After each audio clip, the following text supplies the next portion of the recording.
কালকে রাত থেকে আজকে সকাল পর্যন্ত এত বৃষ্টি হচ্ছে। এখন বাজে হচ্ছে প্রায় ১০টার মতো। তারপরে বৃষ্টি থামাথামি নাই। তো যাই হোক, আজকে ভাবছি যে একটু ভর্তা বাড়তি করে ভাত খাবো। এর মধ্যে আবার দেখি যে গাছের চাল কুমড়াটা বড় হয়ে যাচ্ছে। তো গাছের চাল কুমড়াটা উঠাতে হবে। তো প্রথমে তো ভাবছি যে সব ভর্তা করব, ডাল রান্না করব। আমি তো ওইভাবে প্রিপারেশন নিয়ে নিয়েছি। এর জন্য আমি হচ্ছে কাঁঠালের বিচি বের করেছি, বাদাম বের করেছি। তো এর মধ্যে হচ্ছে আমার দেবর আর আমার হাজব্যান্ড ওরা বলতেছে যে কুমড়ার গাছে বড় করার দরকার নাই, আমাদের কি চিংড়ি মাছ আছে? তো বললাম যে হ্যাঁ আছে। তো বলে তাহলে চিংড়ি মাছ বের করো, কুমড়াটা কেটে দেই।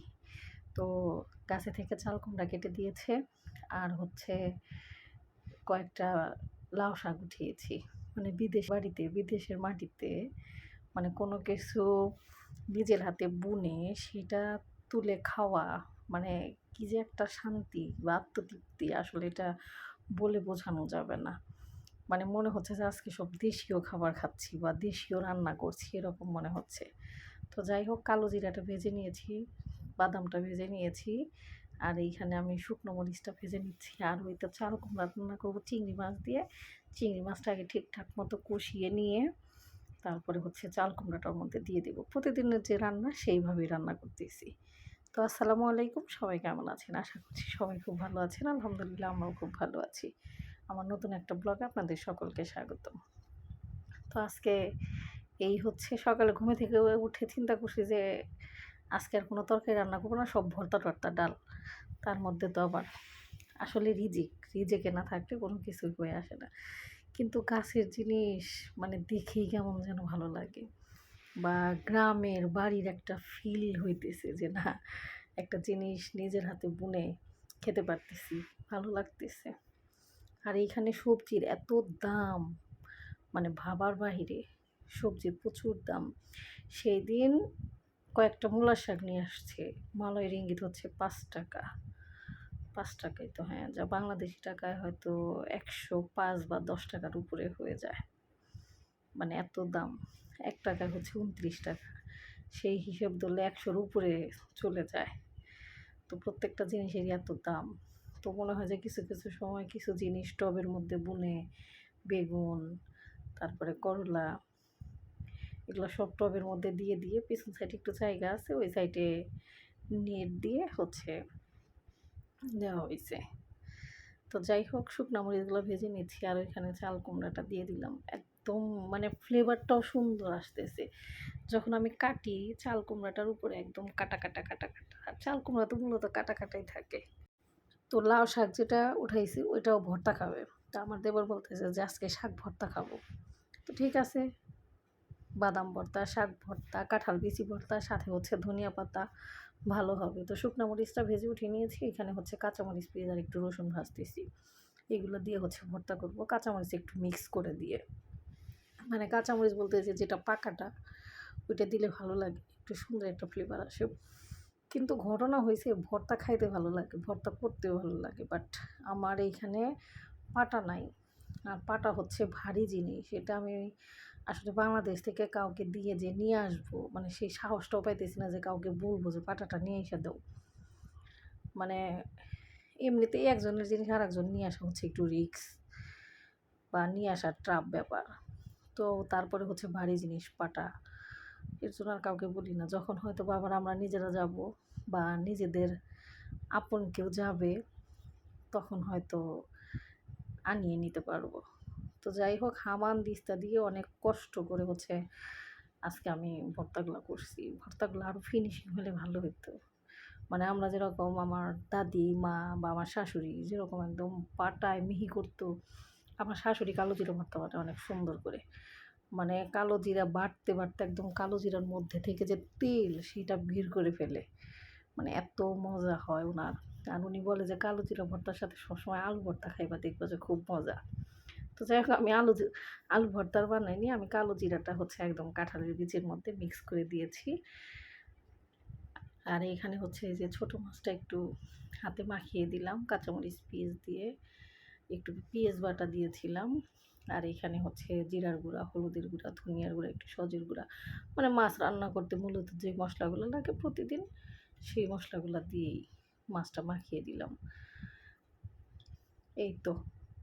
তো রান্নাটা এদিকে হয়ে নিক, চুলায় হতে থাক, আমি হচ্ছে নিচে হামানদিস্তায় হচ্ছে এগুলা এখন সেচবো, কারণ হামানদিস্তা উপরে উঠাইলে শব্দ হয় আর অনেকগুলা জিনিস দেখা যায় যে নিচেই ভালো।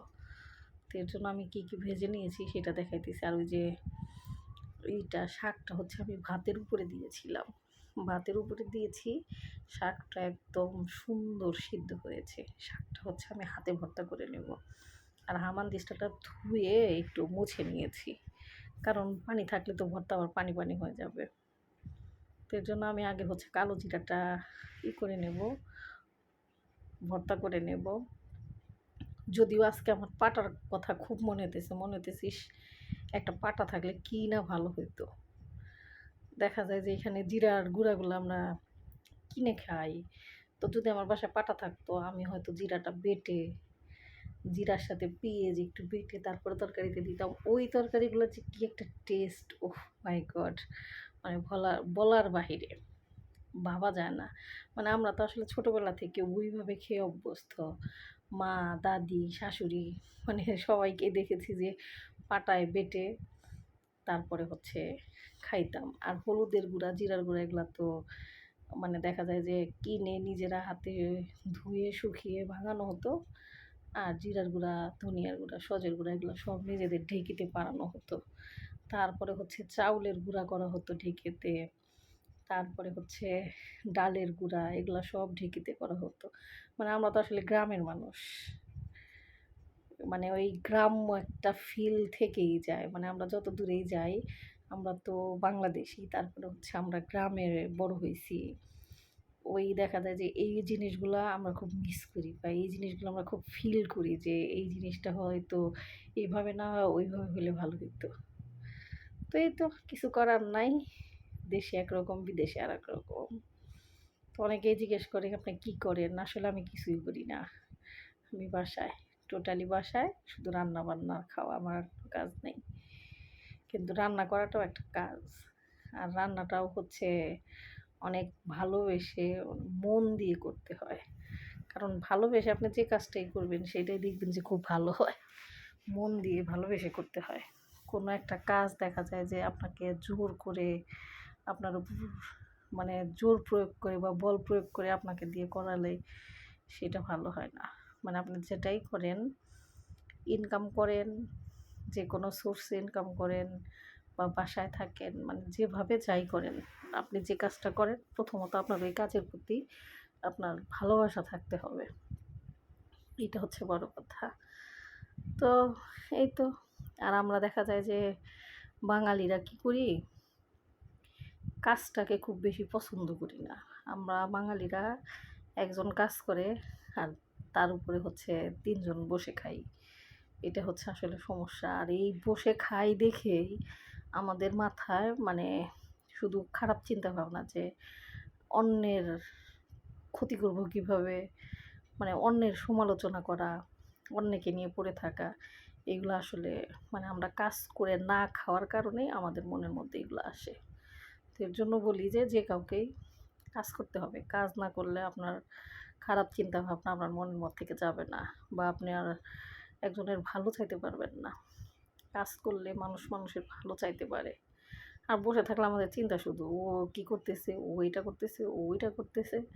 মানে শুধু ভালোটাতেও সমালোচনা করি, মন্দটাতেও সমালোচনা করি।